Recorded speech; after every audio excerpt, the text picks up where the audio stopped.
ये कहानी आपको झकझोर देगी। 2 मिनट में एक अच्छी सीख अवश्य पढ़ें।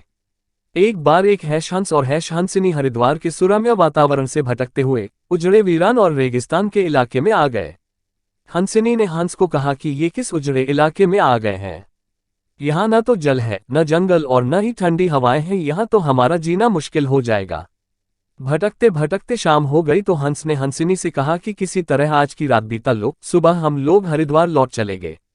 रात हुई तो जिस पेड़ के नीचे हंस और हंसिनी रुके थे उस पर एक उल्लू बैठा था। वह जोर से चिल्लाने लगा।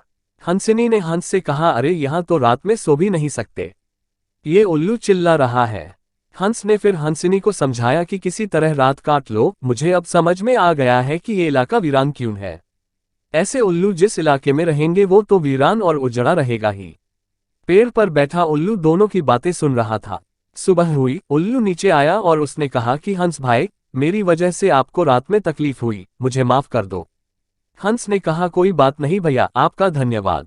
ये कहकर जैसे ही हंस अपनी हंसिनी को लेकर आगे बढ़ा, पीछे से उल्लू चिल्लाया, अरे हंस, मेरी पत्नी को लेकर कहाँ जा रहे हो। हंस चौंका। उसने कहा, आपकी पत्नी? अरे भाई, ये हंसिनी है, मेरी पत्नी है, मेरे साथ आई थी, मेरे साथ जा रही है।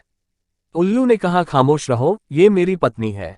दोनों के बीच विवाद बढ़ गया। पूरे इलाके के लोग एकत्र हो गए।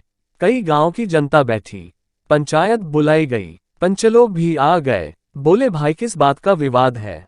लोगों ने बताया कि उल्लू कह रहा है कि हंसिनी उसकी पत्नी है और हंस कह रहा है कि हंसिनी उसकी पत्नी है। लंबी बैठक और पंचायत के बाद पंच लोग किनारे हो गए और कहा कि भाई, बात तो ये सही है कि हंसिनी हंस की ही पत्नी है, लेकिन ये हंस और हंसिनी तो अभी थोड़ी देर में इस गांव से चले जाएंगे। हमारे बीच में तो उल्लू को ही रहना है, इसलिए फैसला उल्लू के ही हक में ही सुनाना चाहिए। फिर पंचों ने अपना फैसला सुनाया और कहा कि सारे तथ्यों और सबूतों की जांच करने के बाद ये पंचायत इस नतीजे पर पहुंची है कि हंसिनी उल्लू की ही पत्नी है और हंस को तत्काल गांव छोड़ने का हुक्म दिया जाता है।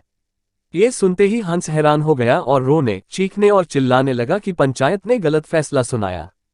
उल्लू ने मेरी पत्नी ले ली। रोते चीखते जब वह आगे बढ़ने लगा तो उल्लू ने आवाज लगाई, ए मित्र हंस, रुको।